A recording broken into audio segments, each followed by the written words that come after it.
دیمەن یەکێک لە گەڕەکە دێرینەکانی ناحیەی خورماڵە کە ماوەی چەند ساڵێکە پرۆسەی قیرتاوکردن و شۆستەی گەڕەکەکە وەستاوە و کارکردن تێیدا ڕاگیراوە.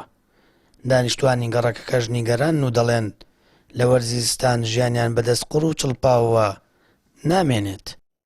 گەڕەکی وا هەیە مەترێک و 20 سانتی هەڵکەنراوە، گەڕەکی وا هەیە مەترێ هەڵکەنراوە، گەڕەکی وایە 6 سانتی هەڵکەنراوە. جا بۆی ئەگەر باران ببارێ لافا و دروست ببێ پێم وابێ نیوەی خانووەکان ژێرکە نەکەناوە چێتە ناو شۆستە و ماڵەکانەوە. ئەمە 2 ساڵە پارەی بۆ دەرچوو، ئەمە 6 مانگەوایان لێ کردو، ئەمە حاڵمانە مندۆڵەکانی گیراوە هەموو 2 ڕۆژی تر باران بارێ هیچمان نامێنێ، هەموو ئەوە چێتەوە ماڵانە چێت ئەم ماڵانە قوڕ و چڵپاوە ناتوانین بچین بۆ هیچ شوێنێ. ئەمە ژیانمانە. وەڵای حاڵمان شڕێ ئەوە یەکگیمان خواردووێ تێگەی یەک مانگە ئەوان یێن و ڕن دوێنێ هاتوون لەوێ چاڵێکیان هەڵکردنوێ ئەڵێم کا عومەر بۆ چاکی ناکەی ئەڵێ پارەمان نییە، پارەمان پێ بێن و چاکێکەین. چونە شارەوانی ئەڵێ بڕن بۆ هەڵەبجە داوای پارە بکەن. دێخ برا ئێمە علاقەمان چێ بە ئێمە کۆڵار مانگەرەکە چاکیکەن. بەپێی بە دوواداچوونەکانی پەیام حکوومەت بودجە بۆ کۆمپانیاکە خرج ناکات تا پرۆژەکە تەواو بکات.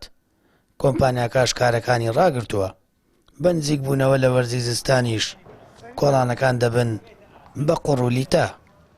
وەڵا گەربانم بارێ بێ بە دزمەوە لێرە هاجووکە ئەوە ناڕحەت لێرە جاران دووتر لە کاتی هینە سەدام ئاواژ بووە، بەڵام ئێستا ئێمە خۆشمان چۆڕەشمان کردبوو لە هینانە، بەڵام ئێستاوانیشان لا بردووە هەرەڵە دا لە پارێگای هەڵەبجەکەی شتێک مامە هەشتۆ تا ئێستا هیچ نەکریا بوو ماچوو بریە بزێرە و دۆشوەرە سوالکەری لە تێ شاهەنێ من حەجگیزمە لۆ دڵمە ئی قیری کردیو ئەگە ئی قیری کردیو ئێمە گرما دەسۆشیاوە نەکەرمێ، بەڵام ئایە تەماکاری دەسۆشی ئێمە نییەنی پۆچی وستان چاپەشتە و گۆشا دەستاوەش بوو.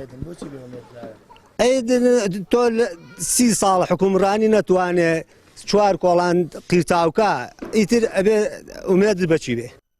لەبارەی تاوانەکردنی و پرۆژەیە پەیام پەیوەندی کرد بە سەرۆکی شارەوانی ناحیەی خورماڵ، بەڵام ئامادە نەبوو قسە بکات.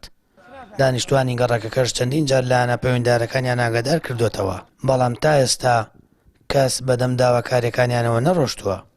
ئەمە لە کاتێکدایە گەڕێکی داڵانی لە ناحیەی خورماڵ 3 قوتابخانە و چەند مزگەوتێکی تێدایە و بۆ ئەم زستانە حاڵی هاوڵاتیان بەدەست قوڕولیتەوە تەواو پەرێشان دەبێت. سامان فەتاح، کەناڵی ئاسمانی پەیام، ناحیەی خورماڵ.